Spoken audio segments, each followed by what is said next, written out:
एक असे मुख्यमंत्री की ज्यांचा जन्म सातारा जिल्ह्यामध्ये झाला, परंतु त्यांची कर्मभूमी ही कोकण राहिलेली आहे आणि म्हणून मुख्यमंत्री झाल्याबरोबर लगेच कोकणाला न्याय देण्याची भूमिका ही आदरणीय साहेबांनी केली. मला आपल्याला या निमित्ताने सांगायचं होतं की कोकणची अर्थव्यवस्था ही काजूवर अवलंबून आहे. कोट्यावधी रुपयाचा महसूल काजूच्या माध्यमातून मिळतो. या काजूचं उत्पन्न वाढावं आणि त्याला चांगलं मार्केटिंग करता यावं म्हणून सरकारने एक कमिटी नेमलेली होती, ज्यावेळेला मी अर्थ खात्याचा राज्यमंत्री होतो.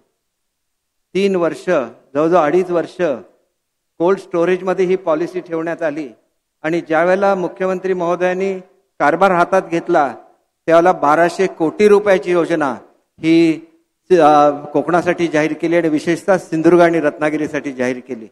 या बजेटमधून पहिल्या टप्प्यातले 200 कोटी रुपये सुद्धा साहेबांनी आपल्याला उपलब्ध करून दिलेले आहेत. असे एक मुख्यमंत्री की ज्यांनी कोकणाबद्दल नेहमी प्रेम ठेवलं. आल्याबरोबर त्यांनी जाहीर केलं की कोकण हा एक वेगळा विभाग आहे. इथली शक्तिस्थानं वेगवेगळी आहेत. या ठिकाणी मच्छीमारी आहे, या ठिकाणी फलोद्यान आहे, पर्यटन आहे आणि हे सगळं जर अस्तित्वात आणि खऱ्या अर्थाने कोकणाला पुढे घेऊन जायचं असेल, आपल्या शेजारी गोवा राज्य आहे. गोवा राज्याची अर्थव्यवस्था ही पर्यटनावर अवलंबून आहे. संपूर्ण राज्य पर्यटनाच्या पैशावर चालतं, परंतु कोकणच्या पर्यटनाकडे त्या मनाने लक्ष दिलं गेलं नाही. ही सगळी वस्तुस्थिती लक्षात घेऊन साहेबांनी स्वतःच्या अध्यक्षतेखाली एक कमिटी निर्माण केली आणि जी सगळी मोठी महामंडळं आहेत ती सगळी महामंडळं ह्याची सदस्य असणार आहेत. सगळे जे विभाग आहेत त्याचे मंत्री ह्याचे सदस्य असणार आहेत. कोकणातले सगळे नेते हे जे मंत्रिपदावर आहेत ते सुद्धा याचे सदस्य असणार आहेत आणि ते केवळ बोलत नाहीत तर करून दाखवतात. या स्कीमसाठी सुद्धा सुरुवातीची रक्कम म्हणून 500 कोटी रुपये याची तरतूद यावर्षी करण्यात आलेली आहे आणि लवकरच या समितीचं काम सुद्धा सुरू होणार आहे. आजपर्यंत कोकणाला फक्त आशा दाखवली गेली. आज रत्नागिरी जिल्ह्याच्या पावनभूमीमध्ये आपण आहोत. अनेक वर्षांची इच्छा होती की या ठिकाणी मेडिकल कॉलेज व्हावं. आदरणीय उदय सामंत साहेबांनी हा विषय खूप लावून धरलेला होता. तरी पण आदरणीय शिंदेसाहेब सत्तेवर आले आणि कोकणाला न्याय मिळाला आणि रत्नागिरीला मेडिकल कॉलेज नुसतं जाहीर केलं नाही तर त्याच्या कामाला सुरुवात सुद्धा झालेली आहे. आणि म्हणून पुढच्या काळामध्ये पुढचा येणारा काळ हा कोकणवासियांचा आहे. कारण एक खरा शिवसैनिक आज महाराष्ट्राच्या मुख्यमंत्रीपदे आरूढ झालेला आहे. म्हणून बाळासाहेबांचं जे स्वप्न होतं की संपूर्ण कोकण हा बाळासाहेबांच्या मागे ठामपणे उभा राहिला, बाळासाहेबांवर खूप प्रेम केलं आणि बाळासाहेबांचा मनापासून इच्छा होती की या कोकणाचा विकास व्हावा आणि त्या विकासाची सुरुवात होण्यासाठी एक शिवसैनिक हा मुख्यमंत्री व्हावा लागतो. आणि खऱ्या अर्थाने शिवसैनिक आदरणीय एकनाथजी शिंदेसाहेब हे आज या ठिकाणी मुख्यमंत्रीपदी विराजमान झालेले आहेत. आपल्याला अनेक गोष्टी सांगत असताना कोकणामधलं पाणी हे समुद्राला वाहून जातं आणि महाराष्ट्रातले लोक मात्र पाण्याविचार वाचून तडफडत असतात.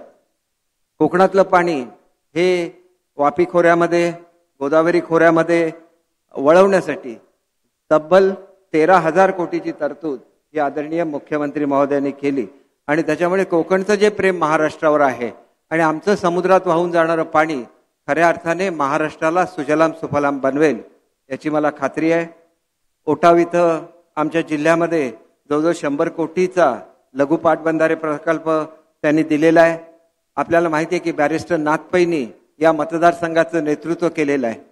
त्यांचं नाव हे आमच्या विमानतळाला देण्याचं आदरणीय मुख्यमंत्री महोदयांनी मान्य केलं.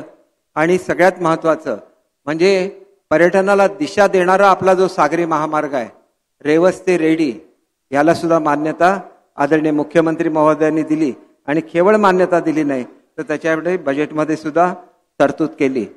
सांगायला खूप गोष्टी सांगता येतील, परंतु आपला मच्छीमार हा नेहमी मदतीपासून वंचित राहतो. त्याच्यासाठी एक मदत कोष जवळजवळ 50 कोटी रुपये खर्च करून त्या ठिकाणी केला. 120 अश्वशक्तीची अट त्यांनी काढली, त्याचा फायदा मच्छीमारांना झाला. सिल्वर पॉम्फ्रेट राज्य मासा म्हणून त्यांनी डिक्लेअर केला आणि आदरणीय उदय सामंत साहेब सांगतील की कुठकुठल्या वेगवेगळ्या इंडस्ट्रीज या भागामध्ये येत आहेत, त्याच्यामुळे बद्दल मी बोलणार नाही. परंतु साहेब, माझी एक कळकळीची विनंती आपल्याला आहे की आपण 1 रुपयामध्ये सर्व शेतकऱ्यांना विमा दिला, परंतु या विम्याचा लाभ हा आंब्याच्या शेतकरीला किंवा काजूच्या शेतीला होत नाही, कारण ह्याचं खूप किंमत असते. या इन्शुरन्सची प्रीमियम खूप जास्त असतो. तर माझी आपल्याला विनंती आहे की निदान 50% भार तरी शासनाने सोसावा, तर 50% भार आमचे शेतकरी त्या ठिकाणी सोसतील. आणि त्याच्याचबरोबर अवकाळी पाऊस आला, थोडंसं ढगाळ वातावरण झालं की लगेच या ठिकाणचा मोहर गळायला लागतो. तर याच्या बाबतीत सुद्धा आपण निश्चित अशी भूमिका घेऊन कोकण कृषी विद्यापीठाला कळवावं आणि ताबडतोब ज्याप्रमाणे आपण महाराष्ट्रभर सर्वे सुरू केलेले आहेत तसेच सर्वे हा या ठिकाणी कोकणामध्ये सुद्धा सुरू करावा. आणि दुसरं एक छोटीशी मागणी आहे की जी हा राजापूर तालुका आहे आणि ह्याला जोडून कणकवली तालुका आहे, पण कणकवली तालुका एवढा मोठा आहे की त्या ठिकाणचे जे खारेपाटण विभागामध्ये जी लोक राहतात त्यांची एक छोटीशी मागणी आहे की त्यांचा सुद्धा एक लहानसा तालुका व्हावा. आणि त्याच्यामुळे त्यांचे सगळे व्यवहार हे रत्नागिरी जिल्ह्यातल्या राजापूरवरून होतात. आणि त्याच्यामुळे ही मागणी झाली तर निश्चितपणे या विभागातली सुद्धा लोक आपल्याला दुवा देतील. अनेक गोष्टी आपण सिंधुदुर्ग जिल्ह्यासाठी केलेल्या आहेत. जसं आपलं मेडिकल कॉलेज अडलेलं आहे तसं आमच्याकडे मल्टी स्पेशालिटी हॉस्पिटल अडलेलं होतं, जवळजवळ 70 कोटी रुपयाचं. साहेब मुख्यमंत्री झाले, ताबडतोब त्याला मान्यता दिली. दुसरा एकच विषय जो सिंधुदुर्गच्या जिव्हाळ्याचा आहे आणि तो म्हणजे मी ज्यावेळेला अर्थ खात्याचा राज्यमंत्री होतो त्यावेळेला पाणबुडी घेण्यासाठी पैसे दिलेले होते साहेब. आणि मध्यंतरीच्या काळामध्ये एक अननुभवी अशी व्यक्ती ही महाराष्ट्राच्या पर्यटन विभागामध्ये आली.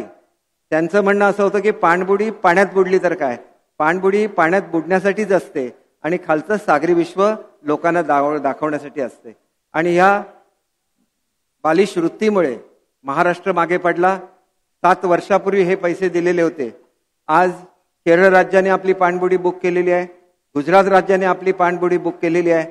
तर मी आपल्याला विनंती करतो की मुंबईला गेल्याबरोबर आपल्या अध्यक्षतेखाली याच्याबद्दलची मीटिंग बोलवावी, कारण समुद्रामधले प्रवाळ हे फक्त सिंधुदुर्ग जिल्ह्यामध्ये आहेत.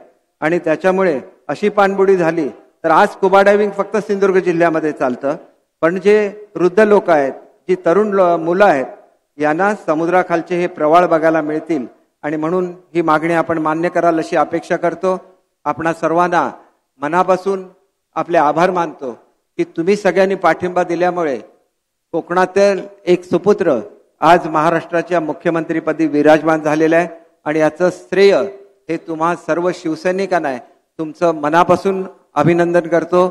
आपल्याला नवीन वर्षाच्या हार्दिक शुभेच्छा देतो आणि माझे 2 शब्द संपवतो. जय हिंद, जय महाराष्ट्र.